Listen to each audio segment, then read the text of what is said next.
Hi, today we are going to work on some applications on profitability ratios, the first group of ratios. So what we have here, we have at the beginning of the chapter, actually it's those questions at the end of chapter 3 in your textbook.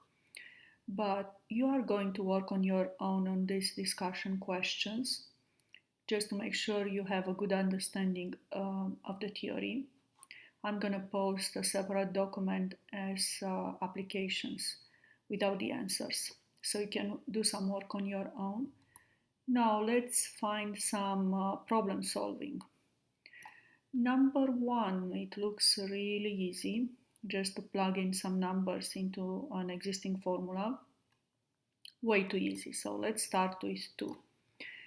Profitability ratios, this business is given some data, assets for assets 380,000, then we have sales of 1,410,000, and you have to calculate net income for the business. So we know that net income is, the formula is net income is, actually we know the formula for profit margin, the one that we've learned. Profit margin equals net income divided by sales. So we have, let's see what we have. Profit margin is given is 8%, 0.08 equals net income, we don't know. Sales is 1,410,000. So we just have to invert this formula. Net income is going to be profit margin times sales if we invert this formula, and this is what we are going to do to calculate net income. So we multiply sales by profit margin and our net income is 112,800. So we are done with the first one, and calculate return on assets. Return on assets is net income divided by total assets.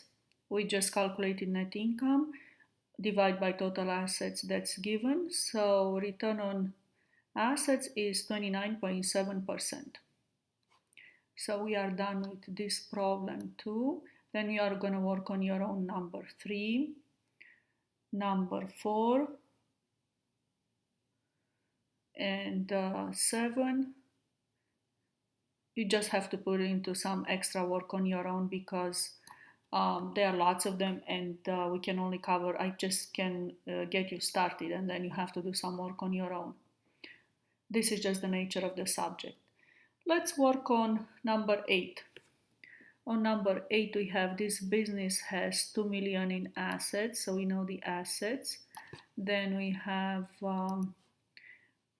1,400,000 in debt, and we have a net income of 200,000. This is the data given. Then you are asked to calculate return on assets. So we just do that. Return on assets is going to be net income divided by total assets. So it's going to be 200,000 divided by 2 million in assets, 10%. The next one is, what is the return on stockholder equity? If you recall from the theory, return on stockholder equity is net income divided by stockholders' equity. Now we do have net income, 200,000. Do we have stockholders' equity? No, we don't. So we have to calculate it. Stockholders' equity is assets minus liability. Remember from your accounting class, assets minus liability equals stockholders' equity. Assets we have 2 million, liability, well, this is my liability. Debt or liability is the same thing. So now we can calculate stockholders' equity as 2 million minus 1,400,000, which is 600,000. And that's the number we are going to use in calculated return on stockholders' equity.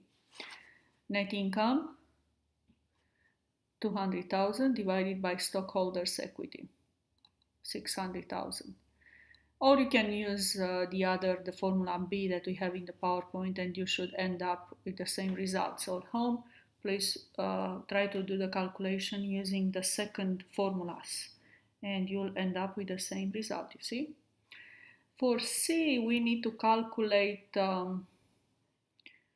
if the firm has an asset turnover of 2.5, what is the profit margin? So profit margin is net income divided by sales. Now, do we have the net income? We have. We don't have the sales, but we have total asset turnover. Total asset turnover is sales divided by total assets. So we can find out sales from this total asset turnover.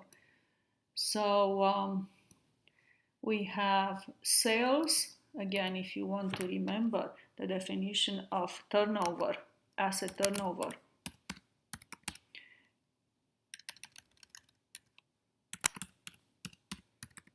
was sales divided by total assets. So from here, we take out this sales as total assets, this one here, times total asset turnover that's given in the problem. So we can calculate sales 5 million. Once we know that, then we can calculate profit margin as net income divided by sales. And it comes out to be to 4%. So those are some examples. There are more others, and I'm going to assign you some work separately from this recording before we move into the second group of ratios for applications.